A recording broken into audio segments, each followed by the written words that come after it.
కార్తీక దీపం సీరియల్ ఈ రోజు ఎపిసోడ్లో కార్తీక్ దీపతోటి ఇలా అంటూ ఉంటాడు. అత్త మావయ్య హాల్లో లేరు దీప, నువ్వు వెళ్ళు ఒక్కసారి చూడు అని అంటూ ఉంటే, నువ్వే వెళ్ళొచ్చు కదా బావా అని అంటుంది దీప. అది కాదు దీప, ఈరోజు రిపోర్ట్స్ వస్తాయని మావయ్య మెసేజ్ చేశాడు. నిన్నటి వరకు ఒక పక్క అత్త గురించి భయంగా ఉన్నా, నాన్న కోసం అటు ఇటు తిరగడం వల్ల నాలో ఉన్న భయం నాకు తెలియలేదు. కానీ ఇప్పుడు అత్తను ఫేస్ చేయాలంటే చాలా భయంగా ఉంది. నా పరిస్థితే ఇలా ఉందంటే మావయ్య ఇంకా సెన్సిటివ్. పైకి గంభీరంగా కనపడతాడు, కానీ అత్తకాలికి ముళ్ళుగుచ్చుకున్న చిన్న పిల్లాడిలా కంటతడి పెడతాడు. అమ్మకి ఏమీ కాదు బావా, నాన్నతో ఏమీ కాదని చెప్పి పంపించు అని అంటూ ఉంటే, ఇంతలో దశరథ్ అక్కడికి వస్తాడు.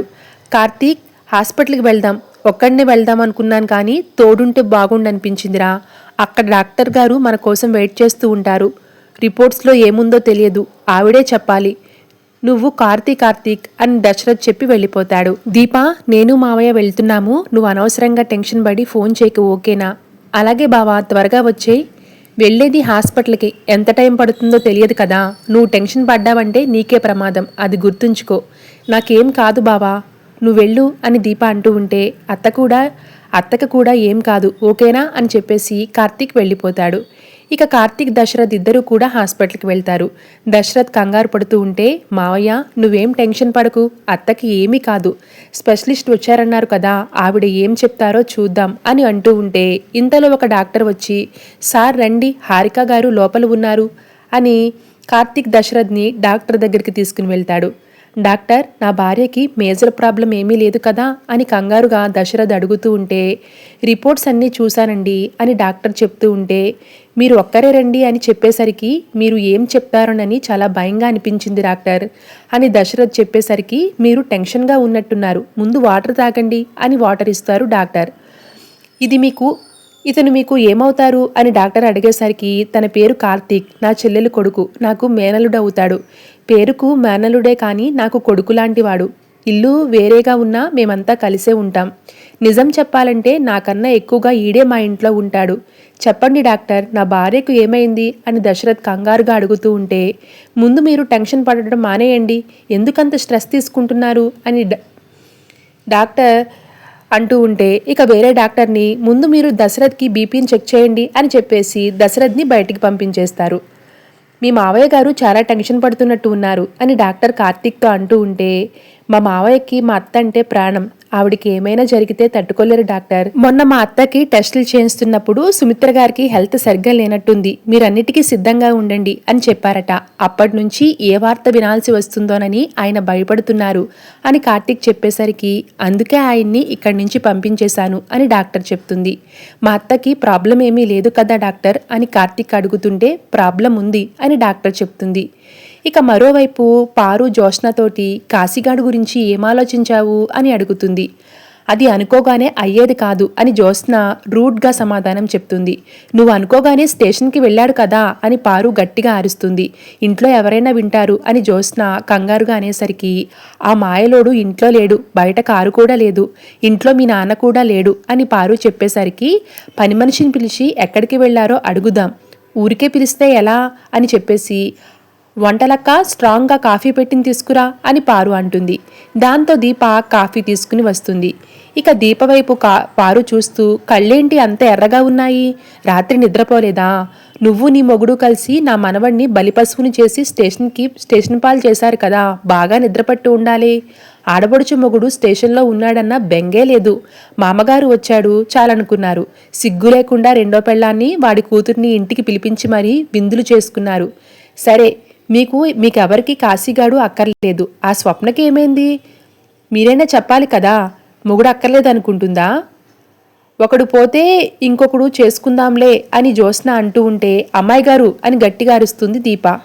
ఇంకప్పుడు పారిజాతం కళ్ళు చూస్తే చాలా ఎర్రగా ఉన్నాయి, ఏడ్చినట్టు అనిపిస్తుంది, ఎందుకేంటి, ఏమయ్యిందేంటి అని అంటూ ఉంటే, ముందు కాఫీ తీసుకోండి అని దీప అంటుంది. ఎన్ని మాటలన్నా పడతావు కానీ బయటపడవే, ఇంతకీ మీ ఆయన ఎక్కడికి వెళ్ళాడు అని అంటుంది పారు. దశరథ్ గారితో వెళ్ళాడు అని చెప్తుంది దీప. దశరథ్ ఎక్కడికి వెళ్ళాడు అని పారు అడిగేసరికి, ఫోన్ చేసి కనుక్కోండి అని దీప చెప్తుంది. మీకేం కావాలి? మీరు ఈ కాఫీ వంకతో నన్ను తిట్టడానికి పిలిచినట్టు ఉంది, అవునే, తిట్టడానికే పిలిచాను. మీ ఆయన నువ్వు ఉదయాన్నే వచ్చారు, కాఫీలు తాగారు, టిఫిన్లు తిన్నారు, అన్నీ బాగానే ఉన్నాయి. కానీ నా మనవడు తిండి తిప్పలు లేకుండా సెల్లో కూర్చున్నాడు. నువ్వు కానీ నీ భర్త కానీ నీ ఆడపడుచు కానీ చూడ్డానికి వెళ్ళారా? వెళ్ళరు. మనిషి బాగున్నంతసేపు నా అల్లుడు, నా బామర్ది, నా తమ్ముడు, నా మొగుడు అంటూ అందరూ వాడిని కరివేపాకులా వాడుకున్నారు. అవసరం తీరిపోయింది, తీసి అవతల పాడేశారు అని పారు అంటూ ఉంటే, అంతేగాని చేసిన తప్పులు ఏమీ కనపడట్లేదా అని దీప అంటుంది. మీ మావయ్య గారిని కూడా అలాగే వదిలేసి ఉండొచ్చు కదా. మీ మావగారు స్టేషన్లో బెయిల్ ఇప్పించి ఇంటికి తీసుకొచ్చేంత వరకు కాలు నిలబడలేదు కదా. కాఫీ తీసుకుంటారా లేదా అని దీప అంటూ ఉంటే, దాంతో కాఫీ కప్ని గట్టిగా లాక్కుంటుంది పారు. దాంతో కాఫీ కప్పు కింద పడి కాఫీ పడిపోతుంది. కాఫీ ఇమ్మంటే నేలకేసి కొడతావా అంటూ దీపని కొట్టబోతుంది పారు. ఇంతలో శివన్నారాయణ పారిజాతం అంటూ గట్టిగా అరుస్తూ వస్తాడు. నేలకేసి కొట్టిందో చేతిలో నుంచి లాక్కుంటే పడిందో ఎవ్వరూ చూడలేదనుకున్నావా? మనవడి మీద అంత ప్రేమ కారిపోతుంటే కాళ్ల దగ్గరికి కాఫీ తెప్పించుకుని తాగేంత కులాసాగా తమరు ఎలా ఉన్నారో. నువ్వు వెళ్ళొచ్చుగా పోలీస్ స్టేషన్కి. ఓ 2 రోజులు కాశీగాడితో నువ్వు కూడా సెల్లో ఉండొచ్చుగా. స్టేషన్ ఎస్ఐతో నేను మాట్లాడతాను అని శివన్నారాయణ అంటూ ఉంటే, అంత సాయం వద్దులేండి అని పారు అంటుంది. నాలాంటి దీపలాంటి నోరులేని వాళ్ల మీద ఎగిరే కంటే అది మంచిదేమో. ఆ దీపకి నోరు లేదంటే నాకు బుద్ధి లేనట్టే అని పారు చెప్పేసరికి శివనారాయణ గట్టిగా అరుస్తాడు. ఏమీ లేదు, ఏదో చెయ్యి జారి కప్పు పగిలింది అని పారు అంటూ ఉంటే, జారింది చెయ్యి కాదు, నోరు. ఇంతలో సుమిత్ర అక్కడికి వచ్చి, కడుపుతో ఉన్నదానివి ఈ కాఫీలు ఇవ్వడం ఎందుకు? నీకు అవసరమా దీపా? కడుపుతో ఉన్న వాళ్ళకి సేవ చేయించుకునే వాళ్ళు ఉన్నారులే అని శివనారాయణ అంటూ ఉంటాడు. నువ్వు ఎవరికి కాఫీలు టీలు ఇవ్వక్కర్లేదు, వంట పని చేసుకో. అది కూడా ఇబ్బందిగా ఉంటే చెప్పు, నేను వచ్చి సాయం చేస్తాను అని సుమిత్ర అంటూ ఉంటుంది. ఇక దీప అక్కడి నుంచి వెళ్ళిపోతుంది. కాఫీ శుభ్రం చేయడానికి దీప వచ్చేసరికి, ఆగమ్మా, ఆ పని వేరే వాళ్ళు చేస్తారు. కాసేపు అలా నువ్వు గార్డెన్లోకి వెళ్ళి తిరిగిరా. పర్లేదయ్య గారు అని దీప చేస్తూ ఉంటే, అయ్యగారినే చెప్తున్నాను అని శివనారాయణ దీపతో గట్టిగా అరుస్తాడు. ఇక దీప ఆ మాటతో అక్కడి నుంచి వెళ్ళిపోతుంది. ఏవండి, కాఫీ ఆరిపోతే మరకలు పోవు అని పారు అంటూ ఉంటే, అందుకే నువ్వు తీసేయి, పగిలిపోయిన ముక్కలతో సహా. అప్పుడప్పుడు పనిష్మెంట్ ఇస్తే తప్ప నువ్వు దారిలోకి రావు, క్లీన్ చేయి. అమ్మ జ్యోత్స్న, మీ గ్రాణి చేత మరకలు లేకుండా శుభ్రం చేయించు అని చెప్పి శివనారాయణ సుమిత్ర కూడా అక్కడి నుంచి వెళ్ళిపోతారు. ఈ దీపజోలికి వెళ్ళిన ప్రతిసారి దాని పనులు నేను చేయాల్సి వస్తుంది అని పారు అంటూ ఉంటే, త్వరగా కానీ అని జ్యోత్స్న కసురుతుంది. ఏంటే, నువ్వు నన్ను పని మనిషిలా ట్రీట్ చేస్తున్నావా అని పారు అడిగేసరికి, ఒకప్పుడు నీ పోస్ట్ ఇదే కదా అని జ్యోత్స్న అంటుంది. దాంతో పారు వెటకారంగా నవ్వి, ఒకప్పుడు మీ అమ్మ పోస్ట్ కూడా ఇదేనే అని బుద్ధి చెప్తుంది. ఇక మరోవైపు కార్తీక్ డాక్టర్ తోటి ప్రాబ్లం ఉందన్నారు, ఏం చెప్పట్లేదు అని అడుగుతూ ఉంటాడు. మీ అత్తతో మీరు ఫ్రెండ్లీగా మాట్లాడతారా అని డాక్టర్ అడిగేసరికి, నాకు తను అత్త కాదు, అమ్మ. ఇద్దరి మధ్యన అమ్మ ప్రేమే ఉంది. నేను చెప్పబోయే నిజం విని మీ మావయ్య గారు తట్టుకుంటారన్న నమ్మకం నాకు లేదు. ఆ ఇంట్లో మెంబర్ కాబట్టి మీకు నిజం చెప్పాలి. చెప్పండి డాక్టర్, మా అత్తకి ఏమైంది? సుమిత్ర గారికి బ్లడ్ క్యాన్సర్ అని డాక్టర్ చెప్పేసరికి కార్తీక్ ఒక్కసారిగా షాక్ అవుతాడు. కార్తీక్, మీరు ధైర్యంగా ఉండండి. మీరు దశరథ్ గారి కంటే ఎక్కువగా టెన్షన్ పడుతున్నారు. ముందు కూర్చోండి.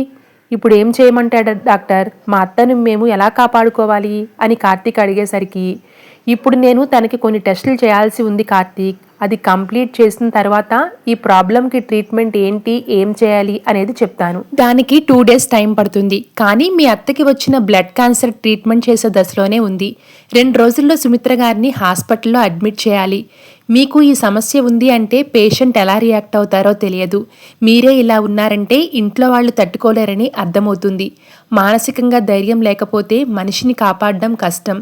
వ్యాధి కంటే ముందే భయం మనిషిని చంపేస్తుంది కార్తీక్. ముందు మీరు ఇంట్లో వాళ్ళకి విషయం చెప్పండి, వాళ్ళని ప్రిపేర్ చేయండి. తరువాత మీ అత్తకి కూడా చెప్పండి. ఆవిడని ట్రీట్మెంట్కి మెంటల్గా ప్రిపేర్ చేయండి. ఇదంతా మీ బాధ్యత. మీకేం పెద్దగా టైం లేదు. లేటు జరుగుతున్న కొద్దీ మనిషిని కాపాడే అవకాశాలు తగ్గిపోతుంటాయి. భయంతో వణికిపోతున్న మనిషికి మనం ట్రీట్మెంట్ చేయలేం. పర్లేదులే, ఏమీ కాదులే అనుకునేంత చిన్న వ్యాధి కూడా కాదు కదా. నాకు తెలిసి ఈ పాటికే ఆవిడలో వ్యాధి సిండమ్ స్టార్ట్ అయి ఉండాలి. దగ్గు వస్తే బ్లడ్ పడుతుంది, అలాగే నీరసంగా ఉంటుంది, కళ్ళు తిరుగుతాయి, ఒక్కొక్కసారి తెలియకుండానే పడిపోతూ ఉంటారు.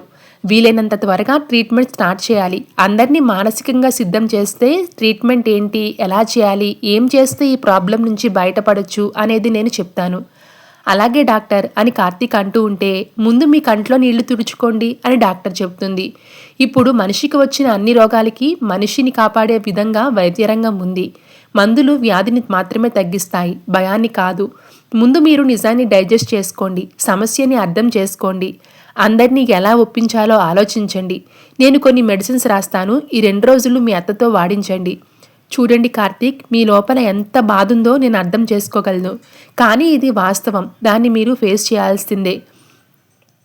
తాత చెప్పిన గండం అత్తకొచ్చిందా? ఈ నిజం తెలిస్తే ఎవరూ తట్టుకోలేరు. ఎలా చెప్పాలి, ఎలా ఒప్పించాలి, అసలు ముందు మావయ్యకి ఏం చెప్పాలి అని కార్తీక్ మనసులో అనుకుంటూ ఉంటే, ఇంతలో దశరథ్ వచ్చి, డాక్టర్ నా బీపీ నార్మల్గానే ఉంది.